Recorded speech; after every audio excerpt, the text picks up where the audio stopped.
Donald Trump's state of delusion. These weren't going to get fixed overnight. Inflating his own ego, but offering no solutions to our country's many problems. Repealed Democrats' natural gas tax and took steps to unleash American energy production. Accomplishments of other Americans whose accomplishments he has nothing to do with. President Trump's work to stem the national security crisis at our southern border. They don't want to hear a fantasy that everything is going great. My Democrat colleagues may talk a good game about helping hardworking Americans, but Republicans are actually putting in the work.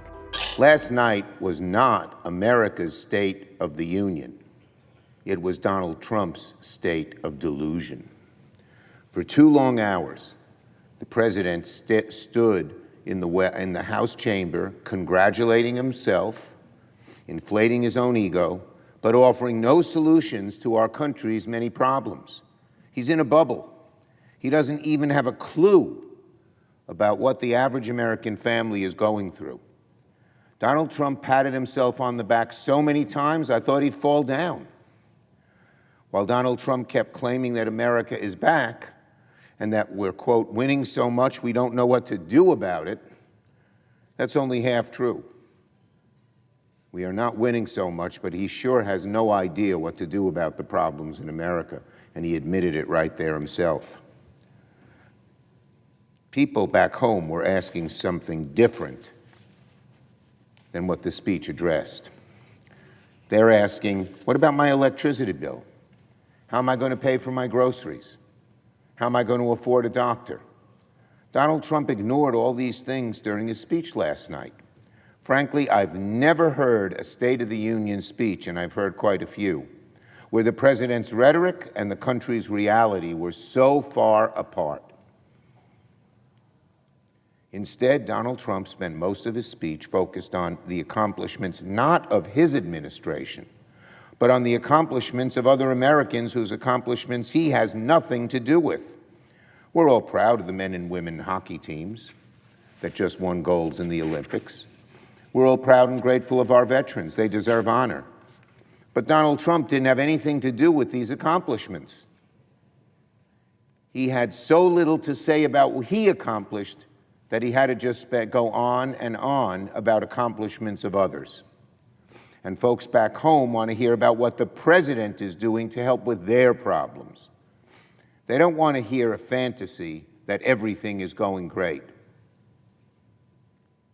But it got worse.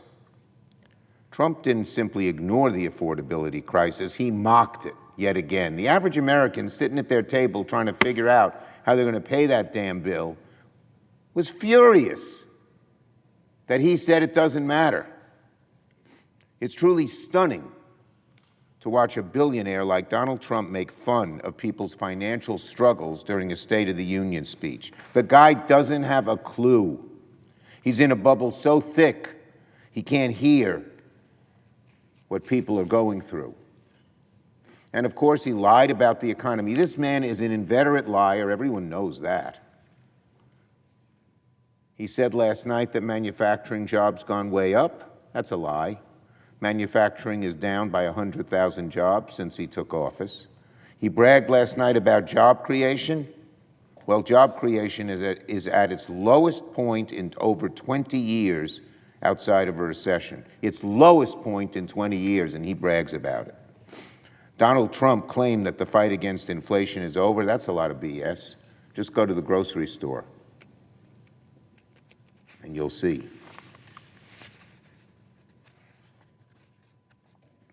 Donald Trump's speech was filled with fluff and hype. When was the last time Trump bought a cup of coffee? When is the last time Trump walked into a grocery store? His speech shows that he never has. It was also rich last night to hear Donald Trump announce that he'll put J.D. Vance in charge of investigating corruption. Now, I think putting J.D. Vance in charge of corruption is actually something that might work out, because he's right, he's in the midst of it. He's all around it. And I've got some suggestions for where he can begin. If Vice President Vance wants to investigate corruption, he should look into the billionaires who are donating to Donald Trump's fancy ballroom. He should look into how so many within the administration are making a killing, a personal killing off crypto deals. He should investigate why Donald Trump pardoned the ex-president of Honduras who was convicted of drug trafficking. President, it was a pleasure to hear from President Trump last night on some of the achievements of his first year in office and his continued plans to make life better for hardworking Americans. It's something to remember the situation the President was facing 13 months ago when he took office. America and Americans had been through a lot under President Biden, a historic inflation crisis and the worst border crisis on record. And on top of that, hardworking Americans were facing the prospect of a $2.6 trillion tax hike in 2026. President Trump and Republicans took office last January determined to turn the page on these crises. We knew things weren't going to get fixed overnight, but we also knew that we could do a lot to make life better for hardworking Americans. And we got right to work. A prime order of business was stopping that $2.6 trillion tax hike on hardworking Americans, something I should say we achieved with our signature 2025 legislation, the Working Families Tax Cuts. But we weren't going to stop there. We were determined to put more money in Americans' families' pockets. And that, Mr. President, is exactly what we did.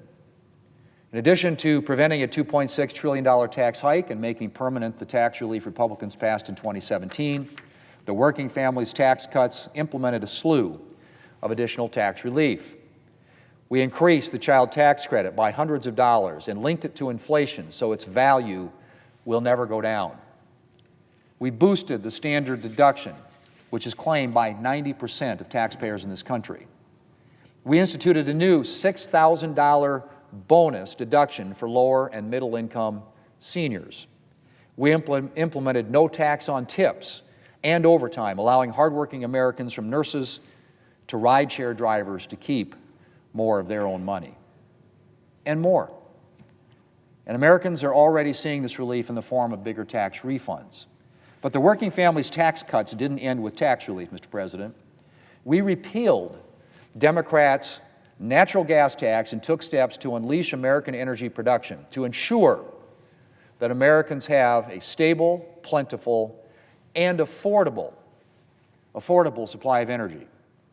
We took measures to modernize the farm safety net, something very important to the financial well-being of farmers in my state of South Dakota and around the country. And of course, the Working Families Tax Cuts also address border security and national defense. Thanks to President Trump's work to stem the national security crisis at our southern border, encounters at our southern border are currently a tiny fraction of what they were under President Biden. And unlike under President Biden, individuals apprehended attempting to cross our southern border are not being released into the interior of the country.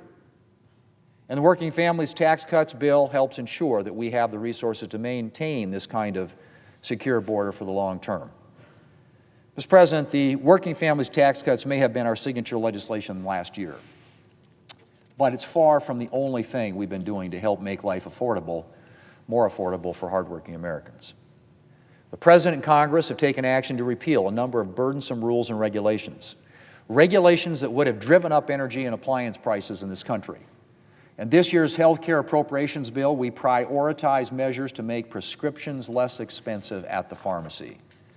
And we're looking to soon take up major housing legislation to make home ownership more affordable and accessible for everyday Americans. My Democrat colleagues may talk a good game about helping hardworking Americans, but Republicans are actually putting in the work. We're putting more money in Americans' pockets and working hard to make life affordable for American families. And as President Trump made clear last night, we are just getting started. Mr. President, before I close, the President awarded medals to several military members last night, including the Medal of Honor to South Dakota native Royce Williams. Then Lieutenant Williams heroically took on multiple Soviet MiGs during action off the Korean Peninsula in 1952, hitting not one but several of the aircraft before piloting his own heavily damaged plane back to an American aircraft carrier. I know from personal experience, my dad, that South Dakota has produced some incredible naval aviators, and we are incredibly proud of our South Dakota heroes, including Mr. Williams. And Mr. President, we are grateful for their service.